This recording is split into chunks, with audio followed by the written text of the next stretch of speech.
हरे कृष्णा।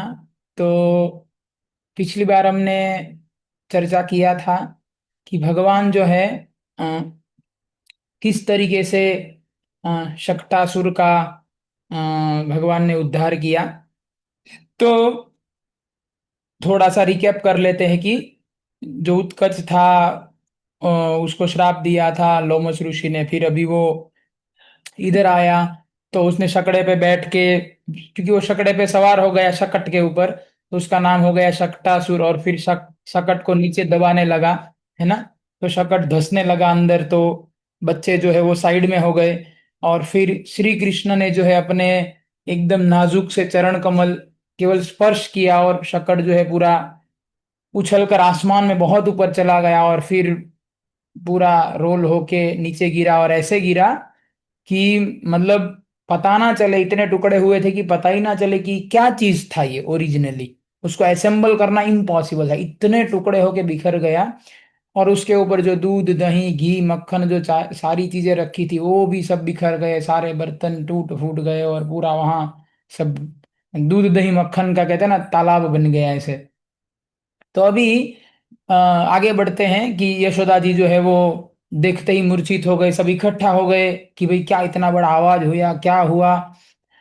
तो आचार्य जो है इस पे, जो अलग अलग वैष्णव आचार्य हुए कि भगवान ने शकट को क्यों तोड़ा, इसके ऊपर जो वैष्णव आचार्य है उन्होंने बहुत सारे, कम से कम 14-15 रीजन या उससे भी ज्यादा कारण बताए हैं कि भगवान ने इस तरीके से क्यों शकट को तोड़ा। तो उसमें से कुछ जो प्रमुख कारण है वो हम चर्चा करेंगे क्यों भगवान ने उस शकट को तोड़ा।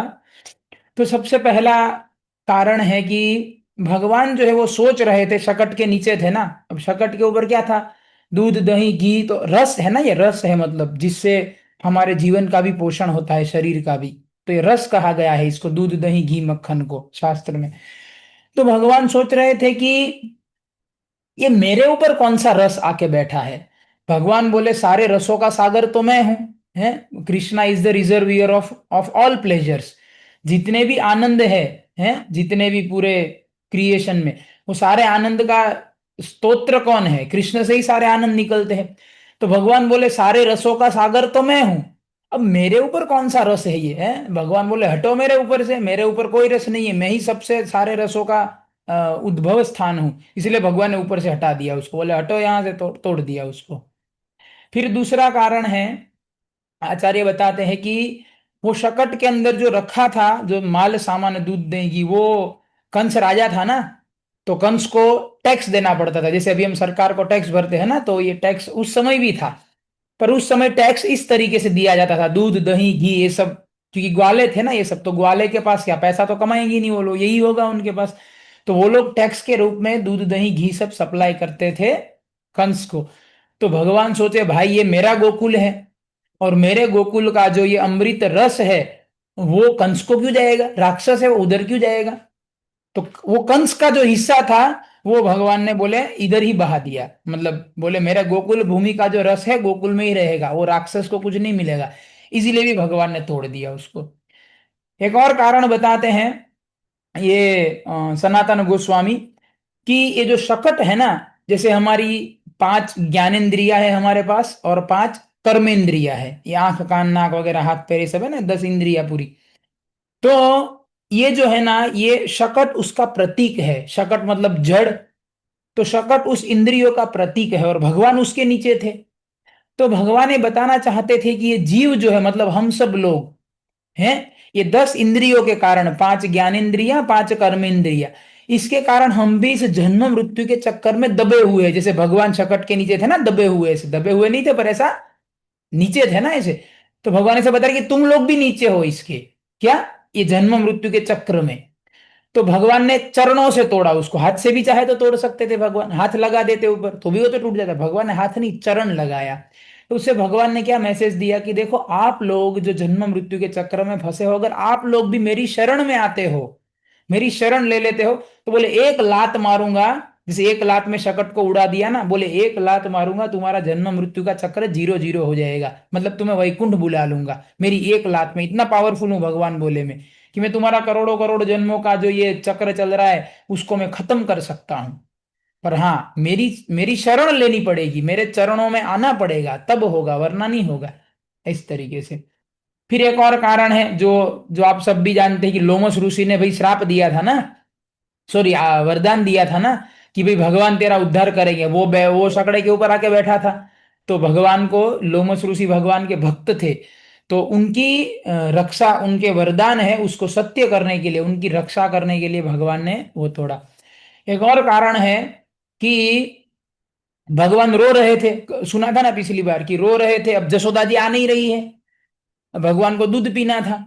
तो भगवान जो है जसोदा, ऐसा मतलब प्रेम के कारण गुस्सा किया, जो हमको आपको गुस्सा आता है वो वाला गुस्सा नहीं, गुणों के कारण जो आता है, रजोगुण तमोगुण वो नहीं, प्रेम के कारण बोले मैं इधर, बोले मैं रो रहा हूं, मेरे को दूध पीना है, और माँ आ नहीं रही है, बोले देखो अब मैं क्या करता हूँ शकट का हल, शकट के नीचे रखा है ना, देखो अभी मैं क्या हल करता हूँ, दिखा देता हूँ माँ को, ऐसे करके शकट तोड़ दिया है।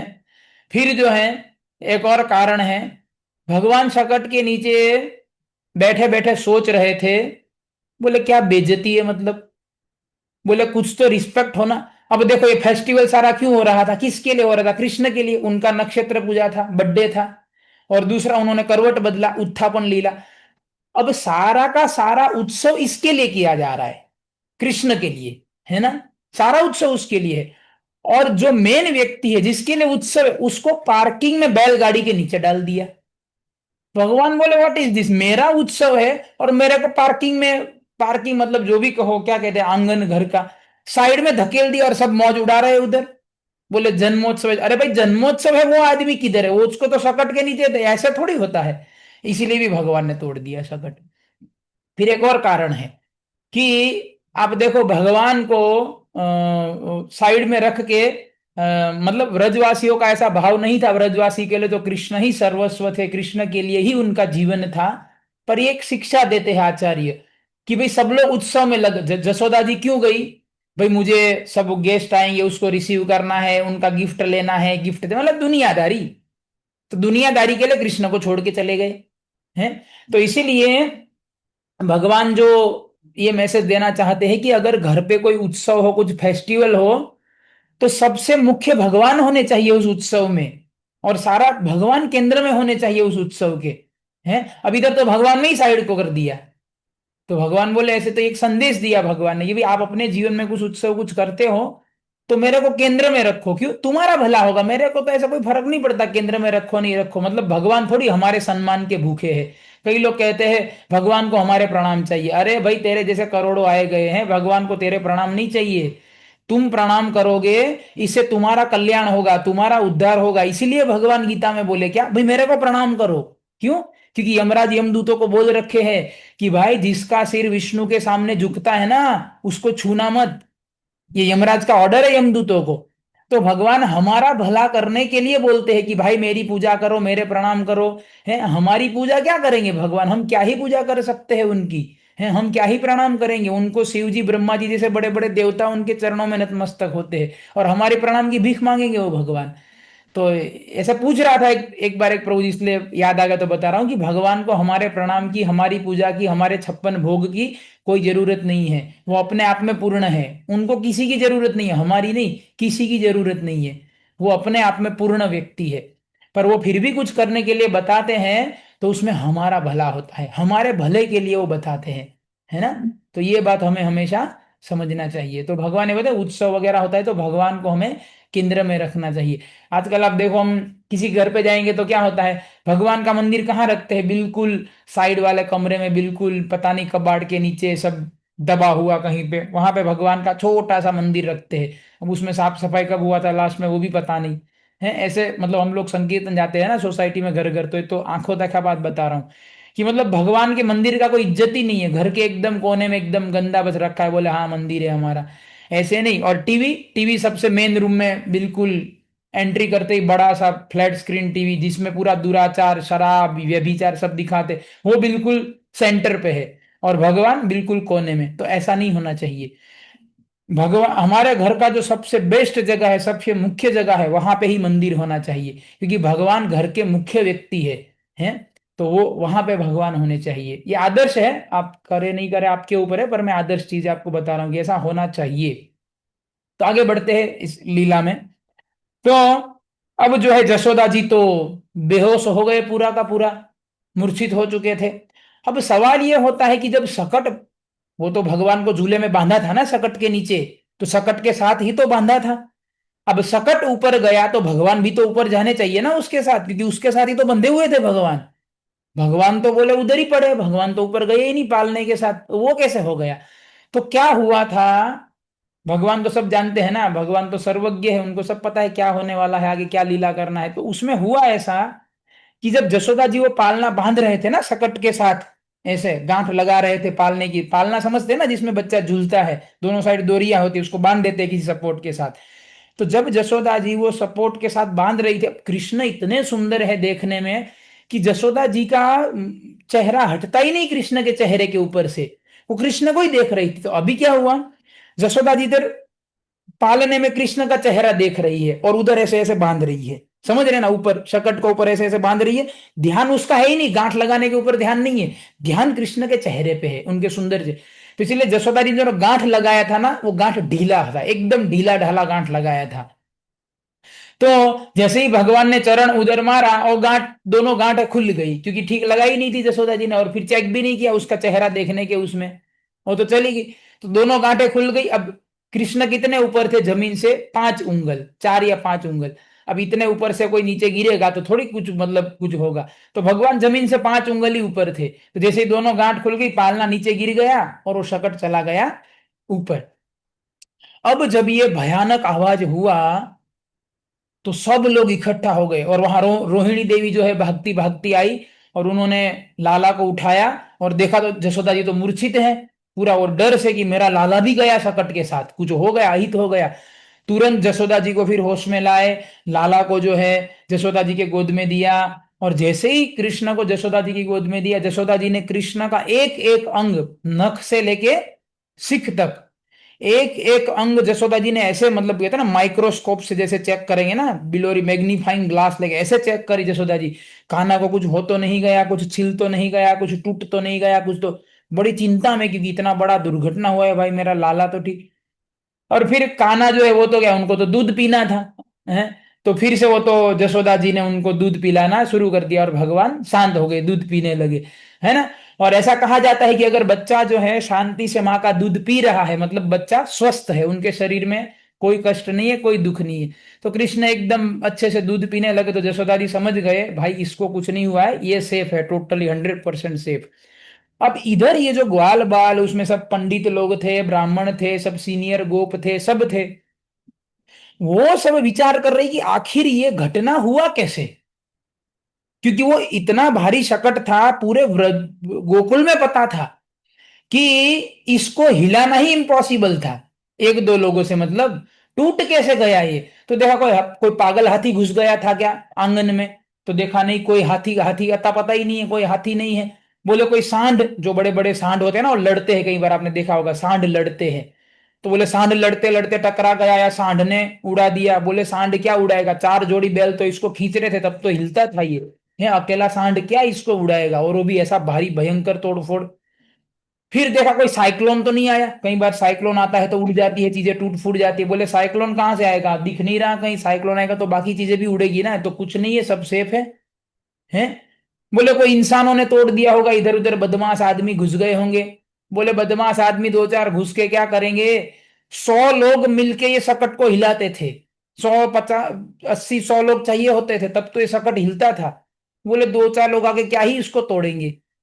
तो मतलब जितनी पॉसिबिलिटीज थी सोचने की कि क्या दुर्घटना क्या हो सकता है जिसका, सब सोच लिया। यहां तक कि बताया जाता है कि वो क्या कहते हैं, एक कमेटी बनाया गया कि भाई 4-5 लोगों का ऐसा टीम, कि भाई आप लोगों का जिम्मेदारी है, सर्च करो क्यों हुआ ऐसा। वो टीम ने भी सोच विचार किया, थोड़ी देर कुछ नहीं मिला किसी को। तो बोले ये आखिर हुआ तो हुआ क्या।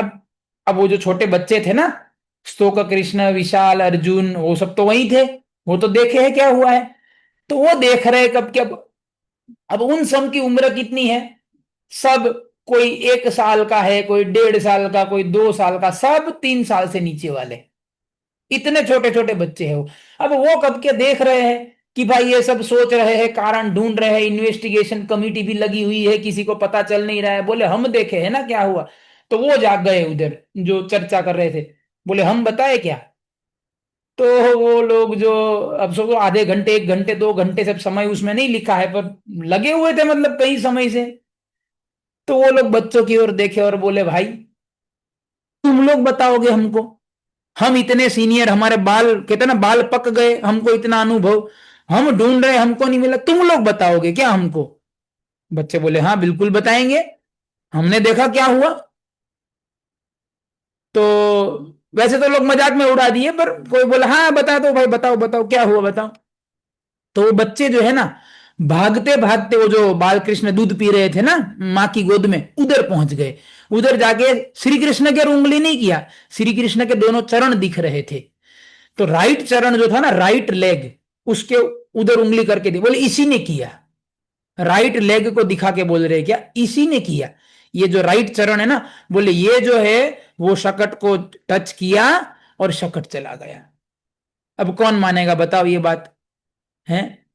वो शकट 100 लोग नहीं हिला पाते थे मिलके, और ये लोग बोल रहे हैं ये जो 90 दिन का कृष्ण है, 3 महीने का, बोले राइट हैंड टच किया शकट उड़ गया इतना बड़ा। अब देखा जाए तो सच बोल रहे हैं ना, यही तो था, हुआ था। पर व्रजवासी जो है वो कोई इस पे भरोसा नहीं कर रहे थे, बोले यार बकवास लोग, चलो तुम बकवास करते हो कुछ भी ऐसे। तो कहने का मतलब कारण तो मिला नहीं उनको, क्योंकि कारण जो बच्चे बता रहे थे वही कारण था, वो तो उनके गले नीचे उतर नहीं रहा है। तो फिर सभी बोले ठीक है भाई, जो भी कारण रहा होगा, जैसे भी सकट पलटा होगा, कोई बात नहीं, छोड़ो अभी, अशुभ घटना है ना, ये तो अशुभ हुआ है।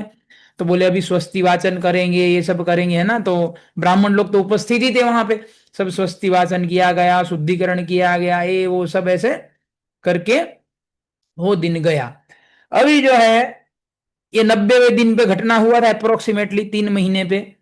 अभी एक हफ्ता और बीत गया, 100 दिन, 99 दिन हो गए, मतलब 9 दिन और बीते इस घटना के 9 दिन बाद। तो 100 दिन हो गए थे। अभी जो है ना कृष्ण का नामकरण होगा, है। क्योंकि अभी तक हम तो लीला में बोलते हैं कृष्ण ये बलराम ये, पर अभी तक ब्रज में दोनों का नाम ही नहीं था। 100 दिन हो चुके हैं, दो में से किसी का नाम ही नहीं था। तो वो भी सोच रहे थे भाई नामकरण कराना, नामकरण कराना। और इधर अ, वसुदेव जी जो है वो भी चिंतित थे अपने बच्चे, क्योंकि बलराम तो उनका ही बच्चे हैं, बलराम जो रोहिणी जी से उत्पन्न प्रकट हुए हैं, तो वो अपना ही लड़का है। और कृष्ण भी, वसुदेव जी जानते हैं ना, मैं रात को जाके ट्रांसफर किया था, बोले मतलब कि बोले वृंदावन में दोनों लड़के मेरे हैं, वो नंद के यहाँ जो है वो। तो वो भी चिंता में थे कि नामकरण करना है मुझे। अभी देखो ये जो नाम है ना, भगवान का तो क्या नामकरण करेंगे, भगवान के तो नाम है हमेशा से भगवान का नाम, पर ये लीला है। ऐसा नहीं कि कृष्ण नाम गर्गाचार्य जी ने जाके दिया तब उनका नाम कृष्ण हुआ, वो तो अनंत काल से कृष्ण है और अनंत काल से बलराम है। पर लीला के अंतर्गत अभी कोई नाम नहीं है। तो वसुदेव जी जो है, जब बलदेव जी पहले प्रकट हुए, बाद में कृष्ण आए।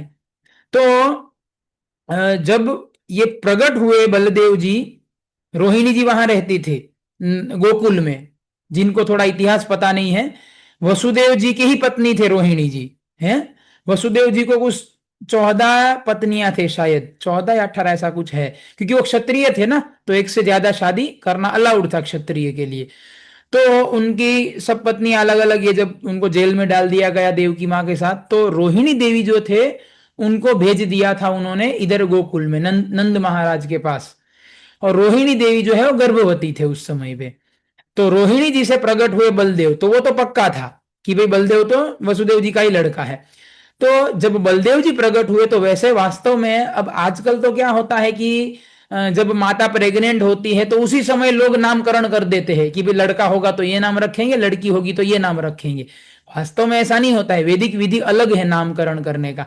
बच्चा जन्म होने के बाद शास्त्र विधि हो जा किया जाता है, और वो विधि है, पूरा एक संस्कार है, वो भी नाम देना बच्चे को, है। तो वसुदेव जी नंद बाबा के यहाँ मैसेज भेजे क्या, कि भैया मेरा बेटा जो प्रकट हुआ है उसका नामकरण कराने में जल्दी नहीं करना, मतलब अभी नामकरण नहीं कराना, आप होल्ड पे, वरना तो बच्चा पैदा होते ही नामकरण कराना होता है। ये नंद बाबा करा देते बलदेव का नामकरण। तो इसीलिए वसुदेव जी ने मैसेज भेजा था, भाई अभी नामकरण नहीं कराना मेरे बेटे का, होल्ड पे रखना, ठीक है। और उसके बाद जो है, उसके बाद कृष्ण भी प्रकट हो गए। तो अभी रोहिणी देवी जो है ना, बलराम जी की माँ, वो वसुदेव जी को हर रोज पीछे पड़े हुए थे। बोले कृष्ण का नामकरण करो, कृष्ण का नामकरण करो, इसका जन्म हो गया, इतने दिन हो गए, नामकरण नहीं कर रहे आप। और अभी तो इतना बार बोल चुके थे कि अभी तो जसो रोहिणी जी मतलब कहते हैं ना, वार्निंग दे रहे थे, अभी देखो नंद बाबा 100 दिन से ऊपर नहीं होना चाहिए, 100 दिन, 100वां दिन डेडलाइन है, इससे पहले कृष्ण का नामकरण हो जाना चाहिए कंपलसरी। तो नंद बाबा को कोई प्रॉब्लम नहीं था, पर उनके दुविधा क्या थी कि भाई मैं तो कृष्ण का नामकरण तो अभी ज्योतिष सांडिल्य आदि ऋषि है मेरे, अभी करा दूं बुला के। पर बलराम बड़े है ना, बोले बड़े का अभी नामकरण नहीं हुआ है, छोटे का कैसे करा दूं। और बड़े का मैं करा नहीं सकता, वो वसुदेव जी होल्ड पे रखे मेरे को, बोले अभी मत कराना। तो बोले बड़े का नहीं होगा तब तक छोटे। और रोहिणी देवी प्रेशर कर रहे हैं हर रोज कि नहीं अभी अभी 100 दिन से पहले होना ही चाहिए, और अभी 100वां दिन है आज, तो पूरा डेडलाइन का दिन है आज, है। तो इधर वसुदेव जी जो है, वो अब यदुकुल के पुरोहित कौन है, गर्गाचार्य। तो गर्गाचार्य को वसुदेव जी ने बुलाया। गर्गाचार्य का भी वर्णन आता है कि गर्गाचार्य जो है वो एकदम बड़े हाइट बॉडी वाले हैं, मतलब काफी बड़ा हाइट है उनका, है। और व्हाइट कलर का कपड़ा पहनते हैं, उनका दाढ़ी भी, दाढ़ी बाल सब सफेद है, और एकदम स्फटिक की माला गले में पहनते हैं। और शिव जी के बड़े प्रिय शिष्य है वो गर्गाचार्य। और उनके भी बुढ़ापे के कारण शरीर में जो झुर्रियां लगती है ना, मतलब स्किन रिंकल्स, ऐसे ऐसे थोड़े उनके बॉडी पे, चेहरे पे है। और गर्गाचार्य इतने प्रखर, मतलब कि उनके जितना बड़ा ज्योतिष जानने वाला कोई नहीं है संसार में, ना कोई हुआ है ना कोई होगा आगे चल के। गर्गाचार्य इतने बड़े ज्योतिष है, इतने बड़े वेत्ता है, भविष्य के, भूतकाल के, वर्त सब देख लेते हो अपनी ज्ञान से, अपनी शक्ति से। तो गर्गाचार्य को वसुदेव जी ने बुलाया, और वसुदेव जी ने बोला कि देखो मेरे जो लड़के वहां है उधर गोकुल में, तो आप जाके कृपया उनका नामकरण कर दीजिए, क्योंकि आप हमारे कुल कुल गुरु हैं, तो आप ही, मेरा कुल का वंश है, तो आप ही जाके नामकरण करोगे। तो गर्गाचार्य तो भाई खुश खुश हो गए हैं, क्योंकि उन्होंने तो देख लिया था ना कैलकुलेशन करके कि वो कौन है दोनों बच्चे, उनको पता था वो दोनों बच्चे भगवान है, क्योंकि वो तो जानते थे ना, ज्योतिष से गणना कर लिया था उन्होंने कि ये दोनों बच्चे स्वयं भगवान ही हो सकते हैं ग्रहों की स्थिति के अनुसार साधारण। तो वो तो खुश हो गए। तो पर उन्होंने बोला कि देखो मैं जो है ना सुबह सुबह नहीं जाऊंगा, थोड़ा लेट से जाऊंगा। क्यों लेट से जाऊंगा, क्योंकि अब गर्गाचार्य जो है ना वर्ल्ड फेमस नहीं, यूनिवर्स फेमस थे, पूरे ब्रह्मांड में फेमस थे। और कहीं पर भी वो अपने आश्रम से बाहर निकलते थे, कहां पर भी जाते थे, जैसे ही लोग देखते थे भीड़ लग जाती थी। क्यों, अरे हमारा भविष्य बताओ, है क्या होगा, हमारा शादी कब होगा, नौकरी कब मिलेगा, धंधा कब होगा, क्या दुख आएगा, कैसे विघ्न दुख, समझ रहे ना। ज्योतिष के पास आप सबको अनुभव होगा ही, कोई भी ज्योतिष, कभी पता चलता है कोई ज्योतिष अच्छा है तो तुरंत पहुंच जाते हैं लोग सब छोड़ छाड़ के, और बताओ बताओ भाई हमारा। तो गर्गाचार्य तो ब्रह्मांड में फेमस थे, तो कहीं पर भी जाते थे भीड़ लग जाता था। तो इसीलिए गर्गाचार्य बोले देखो अगर सुबह सुबह जाऊंगा तो रास्ते गोकुल पहुंचते पहुंचते ही रात हो जाएगी, रास्ते में ही इतने लोग मिल जाएंगे। तो कोई बोलेगा रास्ते में लोग मिलेंगे, मना कर सकते हो ना आप, हैं, बोले अभी टाइम नहीं है। तो गर्गाचार्य बोले क्या है कि मेरा स्वभाव ऐसा है कि कोई मेरे पास आके रिक्वेस्ट करता है कि हे आचार्य, हे गर्गाचार्य, प्लीज मेरा थोड़ा बता दो, थोड़ा कुछ भी वॉट एवर, अगर रिक्वेस्ट करता है, बोले गर्गाचार्य बोले मना करना मेरा स्वभाव नहीं है। कोई भी मेरे पास आया किसी भी काम से, मेरे को रिक्वेस्ट किया, मैं 100% उसका काम करूंगा, मना करना मेरे स्वभाव में है ही नहीं। तो सुबह गया तो मथुरा पहुंचते, गोकुल पहुंचते पहुंचते ही रात हो जाएगी, तो मैं थोड़ा लेट निकलूंगा 10-11 बजे, क्योंकि गोकुल में सब ग्वाले हैं ना, तो गैये 8-9 बजे तो वो लोग अपनी गैया बछड़े लेके चराने निकल जाते हैं। तो पूरा गोकुल खाली होगा, रास्ता भी खाली होगा, सब अपने अपने काम धंधे में लग गए होंगे।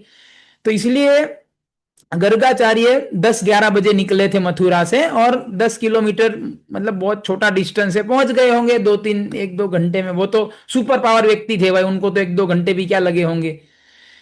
तो पहुंचे तो कोई नहीं था, और वहां जाके नंद बाबा को सीधा जाके, नंद बाबा, तो नंद बाबा भी उस समय एक्चुअली गौशाला में थे, वो भी घर पे नहीं थे, गौशाला में ही थे, वो भी कुछ कर रहे होंगे गौशाला में, वहीं जाके मिले। तो फिर वहां गए, नामकरण किया, सीधा जब रिटर्न आए वो, तो शाम हो गया था रिटर्न आते आते, हैं, क्योंकि वो बीच में राधा रानी का नामकरण करने भी गए थे, वो आएगा अभी लीला पूरा। तो रिटर्न आते आते मथुरा शाम अभी शाम को गर्गाचार्य घर नहीं गए अपने, सीधा गए वसुदेव जी के पास, सीधा। अब काम तो हो गया ना, वसुदेव जी ने जो बोला नामकरण, नामकरण कर दिया, अभी घर जाके आराम से सो जाएंगे चैन से, घर या अपने आश्रम, ऐसा नहीं। वसुदेव जी के पास गए और वहां जाके पूरा घटना बताए कि सुबह से रात तक क्या क्या घटना हुआ। वो गए थे तो, और इतने आनंद में थे गर्गाचार्य, इतना दिव्य आनंद महसूस कर रहे थे कि उनकी आंखों में से मतलब आंसू गिर रहे थे, उनके शरीर में रोमांच हो रहा था, पर कैसे भी करके अपने आप को कंट्रोल कर रहे थे समहाउ, ताकि वसुदेव जी को इतना खुशी आनंद हो गया था। तो उन्होंने वसुदेव जी को जाके बोला, बोले मैं कितना सौभाग्यशाली व्यक्ति हूं, मैं कितना, मेरा महान सौभाग्य है। बोले जनरली तो वसुदेव जी गर्गाचार्य का पूजा करेंगे ना, उनके कुल गुरु है। गर्गाचार्य बोले आज मुझे आपका पूजा करना है। वसुदेव जी बोले भाई क्यों, मेरा पूजा क्यों करोगे? बोले आपके कारण तो मुझे मिला ये कृष्ण बलराम, दोनों दो ही वही भगवान है ना, मूल भगवान कृष्ण और उसका प्रथम विस्तार श्री बलराम है। तो बोले आपके कारण, गर्गाचार्य बोले जब ब्रह्मांड का शुरुआत हुआ ना, गर्गाचार्य इतने पुराने हैं, ब्रह्मांड की शुरुआत से है, वो आजकल के नहीं है। बोले ब्रह्मांड की जब शुरुआत हुई समय की, उसी समय मैंने गिन लिया था, कैलकुलेट कर लिया था। क्या कैलकुलेट किया था? कि भाई ये जो है सातवें मनु के 28, सातवें मनु के 28वां जो मनवंतर युग होगा, चतुर्युग, उसके द्वापर के अंत में स्वयं भगवान आएंगे। बोले वो तो उसी दिन मैंने गिन लिया था, पर मैंने सोचा नहीं था कि वो भगवान को मैं अपनी गोद में बिठाऊंगा।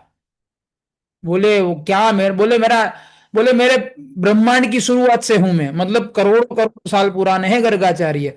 बोले आज मेरा जीवन धन्य हुआ, इतने करोड़ों साल से सब कर रहा हूं, पर आज मेरे पूरे लाइफ का, करोड़ों साल के करियर का, today is the best day. बोले आपके कारण, वसुदेव जी ने ही तो भेजा ना, वसुदेव जी नहीं भेजते तो गर्गाचार्य को कौन बुलाया था नामकरण करने के लिए, है? तो कहने का मतलब है कि अगर हमें भी भगवान को प्राप्त करना है, राधा कृष्ण को, तो कोई व्यक्ति चाहिए बीच में। जैसे वसुदेव जी के कारण गर्गाचार्य को कृष्ण बलराम का दर्शन हुआ, वसुदेव जी के कारण हुआ, क्योंकि वसुदेव भक्त है, बाप है दोनों के।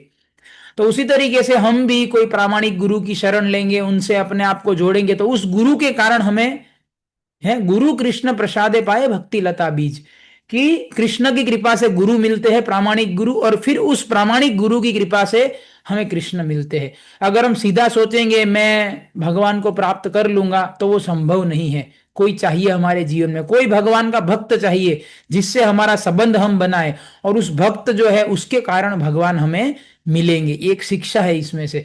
तो धन्यवाद किए गर्गाचार्य। दूसरा गर्गाचार्य वर्णन किए कि कैसे नंद बाबा ने मुझे आगता सागता किया, कैसे मैंने नामकरण किया, वो घटना बता रहे। तो बोले जैसे ही मैं गया वहां पे नंद बाबा के, वहां पर नंद बाबा बोले गौशाला में खड़े थे, और बोले मेरे को देखते ही फर्स्ट टाइम मिल रहे थे नंद बाबा और गर्गाचार्य, फर्स्ट मीटिंग था वो। पर नंद बाबा तो सुने थे ना, गर्गा ब्रह्मांड फेमस थे ना, तो नंद बाबा देखते ही समझ गए उनका शरीर, और कि ये यही गर्गाचार्य है। जाके सीधा दंडवत किए नंद बाबा, उनके चरणों में गिरे, दंडवत किए, अपना नाम बोले, अपने पिता का नाम बोले, और अपना गोत्र बोल के प्रणाम किया, और बोले मेरा प्रणाम स्वीकार करो। ये प्रणाम करने की विधि है, वैदिक विधि, कि जब प्रणाम करते हैं तो हमारा नाम, पिता का नाम और गोत्र बोल के, जिसको भी प्रणाम कर रहे उसको बोलते हैं कि मैं, अपना मतलब अपना आइडेंटिटी देते हैं, एड्रेस, कि भी मैं ये, मेरा नाम ये, और मैं इस गोत्र का व्यक्ति, और मैं आपको प्रणाम कर रहा हूं, तो कृपया मेरा विनम्र प्रणाम स्वीकार करें। ये विधि है प्रणाम करने का। तो बिल्कुल ऐसी ऑथेंटिक विधि से प्रणाम किया उन्होंने, और फिर खड़े होके बड़े विनम्र भाव से हाथ जोड़ के उनका जो मतलब जो अतिथि सत्कार का जो विधि है शास्त्र में, उस तरीके से उनका आगता सागता किया। फिर गर्गाचार्य का तारीफ करने लगे, तारीफ मतलब कि उनकी महानता का वर्णन करने लगे, हैं क्या, कि भाई आप शिव जी के इतने प्रिय शिष्य हो, आप इतने महान व्यक्ति हो, त्रिकाल ज्ञानी हो, हैं, और आप जो है, आप यहाँ आए हो मतलब मेरे ही कल्याण के लिए आए होंगे, क्योंकि आपके जैसे संत जो है अपने स्वार्थ के लिए, निजी स्वार्थ के लिए या बेवजह किसी के घर पे नहीं जाते हैं। तो आप यहाँ पे आए हैं, तो आज मेरा सौभाग्य का उदय होगा, या कुछ तो आज मेरा कल्याण होगा क्योंकि आप आए हैं मेरा उद्धार करने। तो ऐसा मतलब उनकी तारीफ कर रहे थे, गुणगान कर रहे थे। तो गर्गाचार्य वसुदेव जी को ये सब सुना रहे हैं, वो तो गर्गाचार्य वसुदेव को बोले कि देखो मैं तो पूरे ब्रह्मांड में, ब्रह्मलोक में भी जाता हूं, सब जगह जाता रहता हूं मैं तो, और जहां पर भी जाता हूं लोग मेरी वाह वाह करते हैं, मेरी पूजा करते हैं। पर बोले ये नंद बाबा ने जो मेरा पूजा और मेरा जो वाहवाही किया ना, बोले वो मेरे दिल को छू रहा था। बाकी बहुत जगह मैंने वाहवाही सुना, मेरा बहुत जगह मेरा आरती हुआ, पर इधर जो हुआ ना वो मेरे दिल को छू गया। क्यों? बोले नंद बाबा जो बोल रहे थे ना, उनके शब्दों में सच्चाई थी, मतलब वो दिल से बोल रहे थे, और उनके शब्दों में उनके व्यवहार में विनम्रता थी। शब्दों में सच्चाई थी और व्यवहार में विनम्रता थी, जो मेरे दिल को छू रहा था। क्योंकि आजकल कलयुग में तो खास आप देखो, लोग लोग ड्युअलिटी ड्युअलिटी समझते हैं ना, मतलब मन में कुछ और होता है, बोलते कुछ और है, बाहर दिखाएंगे बहुत अच्छा, हाँ आपसे प्रेम करते हैं, आपकी परवाह करते हैं, पर दिल में जो है ना आपके लिए छुरा लेके, स्वार्थ लेके चलते हैं ऐसे लोग, मतलब दिखावा करते हैं लोग। कलयुग तो दिखावे का ही जमाना है, सोशल मीडिया वगैरह क्या है, प्योर मतलब ये दिखावे की ही चीज है और कुछ नहीं है, दिखाते हैं लोग हैं, सेल्फी खींचते हंसते, चेहरा स्माइल करके हैं, पर जीवन में दुख का पूरा कोई कमी नहीं होता है, पर दुनिया का दिखाएंगे हम बड़े खुश हैं, हमने ये कर दिया, हमने, तो दिखावा का जमाना है, जबकि ऐसा होता नहीं है। पर नंद बाबा ने जो बोला, गर्गाचार्य बोले, एक एक शब्द उनके दिल से आ, मतलब वो दिखावा नहीं कर रहे थे, क्योंकि गर्गाचार्य तो भाई महान ज्ञानी है ना, वो पहचान जाते हैं कौन दिखावा कर रहा है कौन जेन्युइन। तो बोले प्रामाणिक, बोले नंद बाबा महान आत्मा है क्या व्यक्ति है, पर्सनालिटी है ऐसे। तो ऐसे मतलब वो कर रहे थे, क्या बोले, गुणगान कर रहे थे। तो अभी जो है नंद बाबा ने चरण स्पर्श किया गर्गाचार्य का, और बोले कि दुविधा है। गर्गाचार्य उनके चेहरे से समझ रहे थे कि कुछ तो दुविधा में है नंद बाबा। तो गर्गाचार्य ने बोला जो भी पूछना है खुल के पूछिए, हिचकिचाइए मत, जो पूछना है पूछिए मुझे। तो बोलिए देखो गर्गाचार्य जी, अभी दुविधा ऐसा है कि जब ये रोहिणी जी से जब लड़का प्रकट हुआ, तो वसुदेव जी मुझे मैसेज भेजे कि भाई इसका नामकरण नहीं कराना अभी, तो मैं उसके अटका हुआ हूं, नामकरण करा नहीं रहा हूं। और ये रोहिणी देवी जो वसुदेव जी के पत्नी है, तो वसुदेव जी का पहले तो गुणगान किया, बोले मैं वसुदेव जी का आभारी हूं कि उन्होंने रोहिणी जी को यहां भेजा, मतलब मेरे को लायक समझा इस सेवा के, कि भी मैं उनकी पत्नी को यहां अच्छे से रखूंगा, उनकी देखभाल करूंगा, उनके बेटे की देखभाल करूंगा। तो बोले मैं उनका बहुत आभारी हूं कि इस सेवा के लायक मुझे समझा, और उन्होंने परम सौभाग्यवती ये रोहिणी देवी को यहाँ पे भेजा रहने के लिए। तो बोले उन्होंने मैसेज भेजा था अभी जल्दी ना मत करना। तो बोले वो भी बड़े विद्वान व्यक्ति है, अगर वो बोल रहे हैं तो जरूर कुछ कारण होगा, है ना, कुछ तो कारण होगा, उन्होंने ये बोला है तो। और अभी ये रोहिणी देवी जो है वो मेरे पीछे पड़ी हुई है, वो बोलते हैं ये तुम्हारे लाला का, मेरा मतलब मेरा जो लड़का है, बोले इसका नामकरण कराओ, इसका नाम, बोले आज तो 100वां दिन है, बोले उसने डेडलाइन दे रखा है मेरे को क्या, कि 100 दिन में लाला का नामकरण करा देना। बोले आज 100वां दिन है, आज तो बोले मैं घर भी नहीं जा पाऊंगा, आज अगर घर गया ना, आज तो मतलब पता नहीं क्या करेगी रोहिणी देवी मेरा, है। तो बोले अभी क्या करूं, और बलराम का जब मतलब बलराम तो भी नाम बाद में आएगा, बोले बड़े का नहीं होगा तब तक मेरे बेटे का कैसे करा दूं मैं। तो बोले गर्गाचार्य बोले कि अभी आप जो आए हैं तो आप करा दो, दोनों का ही कर दो, ये बड़े वाले का भी कर दो और मेरे छोटे का भी, दोनों का कर दो। तो गर्गाचार्य ने बोला, वो सोचने लगे कि देखो अगर मैं हाँ बोलूंगा कि हाँ मैं करता हूं नामकरण दोनों का, तो वसुदेव तो उत्साह, क्योंकि गर्गाचार्य पूरे ब्रह्मांड में दी बेस्ट पुरोहित, पूरे ब्रह्मांड के सबसे बेस्ट ब्राह्मण, कौन नहीं चाहेगा उनके हाथों से अपने बेटे का नामकरण कराना। तो बोले अगर हाँ बोलते ही नंद बाबा उत्साह में आ जाएंगे और बड़ा फेस्टिवल कर देंगे। व्रज में तो डेली फेस्टिवल होता ही था, कुछ ना कुछ बहाने, बोले फिर से फेस्टिवल बुला लेंगे, ढंडेरा पीट देंगे, नाच गाना होगा, ये होगा, और खबर जाएगा कंस तक उड़ता उड़ता है। अब मैं जो हूं, मैं तो यदुकुल का पुरोहित हूं, अब ये तो ग्वाले है, अब नंद बाबा के लड़के का मैं अगर करूंगा नाम कंस को वैसे ही कंफर्म तो था ही कि वो नंद का लड़का ही है मेरा काल, वो पूतना वगैरह को मारा तो है। पर बोले अगर अब अभी मैंने नामकरण भी कर दिया नंद के लड़के का, वो बलराम का करूंगा टेंशन नहीं है, वो तो सब जानते हैं वसुदेव का लड़का है, पर इसका अगर मैंने नामकरण किया, फेस्टिवल होगा, कंस के पास बात जाएगा, फिर तो हो गया, फिर तो कंस पूरे फुल पावर से अटैक करेगा, क्योंकि अभी तो कंफर्म हो गया कि भाई यदु कुल के पुरोहित गर्गाचार्य नंद बाबा के लड़के का क्यों किया, मतलब पक्का है ये वसुदेव का ही लड़का है। क्यों? क्योंकि कंस भी गणना करके रखा था, वो अपना जो उनके होंगे कि भाई आठवां संतान जो है वसुदेव देवकी का, वो लड़की हो ही नहीं सकता। ये सब ज्योतिष शास्त्र है, बड़ा पावरफुल शास्त्र है ये। आजकल तो इसको जानने वाले बहुत गिने चुने लोग हैं, पर इससे गिनती करके सब कुछ पता लगा जाता है कि क्या होने वाला है। तो बोले आठवां संतान लड़की हो ही नहीं सकता, ये इम्पॉसिबल है। पर फिर भी लड़की हुई, तो कंस को पता ही था कि कुछ तो गड़बड़ है इसमें, कुछ तो झोल हुआ है उस रात को। बस वो श्योर नहीं थे, कंफर्म नहीं था कि क्या हुआ है। और ये भी पता था कि ये नंद और वसुदेव दोनों बेस्ट फ्रेंड है। तो ऑलरेडी एक पत्नी तो रही रही है रोहिणी वहां पे, उसका लड़का भी है, अब ये दूसरा, और नामकरण भी इसने किया, मतलब पक्का है। तो गर्गाचार्य बोले कि बड़ा खतरा आ जाएगा इधर, केवल कृष्ण बलराम के ऊपर नहीं, पूरे व्रज गोकुल के ऊपर खतरा आ जाएगा, पूरा गोकुल को परेशान करेगा कंस। तो वसुदेव जी ने बोला कि देखो क्या है कि नंद बाबा नामकरण तो दोनों का करते हैं, पर है ना फेस्टिवल नहीं करेंगे, किसी को पता नहीं। यही कारण, वो अब उन्होंने मेरे को याद नहीं है उनको बताया, पर ये मतलब शॉर्ट में बोला। हाँ ये बोला कि मैं इनका हूं ना, यदुकुल का, तो आपके बेटे का नहीं कराना है, वरना ये खतरा आ सकता है आपके व्रज के ऊपर। तो नंद बाबा क्या है, मौका हाथ से जाना नहीं देना चाहते थे, इतना अच्छा मौका था। तो नंद बाबा बोले कि देखो, किसी को कानो कान खबर नहीं होगी। बोले यहां तक कि मैं, मेरे बड़े भाई, छोटे भाई, नंद महाराज 5 भाई है, 5 भाई और 2 बहनें। नंद बाबा के दो बड़े भाई हैं, नंद बाबा एग्जैक्ट बीच वाले हैं। नंद बाबा के बड़े 2 भाई, जिसका नाम है उपनंद और अभिनंद। तीसरे का नाम नंद, नंद महाराज। चौथे का नाम सुनंद, और पांचवे का नाम नंदन। और उनकी 2 बहनें हैं, अब उनका नाम मेरे को नहीं पता है। टोटल 7 भाई बहन थे वो। तो बोले मैं मेरे भाइयों को भी नहीं बताऊंगा, दूसरे को तो, गोकुल वाले को तो छोड़ो, मेरे सगे भाई जो है उपनंद सनंद, किसी को नहीं। केवल 4-5 लोगों को पता होगा, ये जो रोहिणी देवी है उनको, मेरी पत्नी जसोदा, मैं और आप, बस हम 4 लोग, और कोई नहीं। और बोले कहां करेंगे? बोले जहां खड़े हैं, गौशाला में।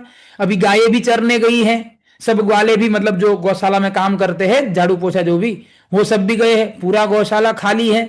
किसी को सीक्रेट लीडर हो जाएगा, कोई इधर आता जाता नहीं है। और गौशाला सबसे पवित्र जगह, क्यों? वहां गाय का गोबर गिरता है, गाय के चरणों गिरे गौमूत्र, सबसे पवित्र जगह। गाय के गोबर में लक्ष्मी जी का वास है। आप देखो, हम कहीं पर भी कुछ भी पूजा करते हैं तो गाय के गोबर से लिपा जाता है, क्योंकि देवता लोग उस पे बैठ।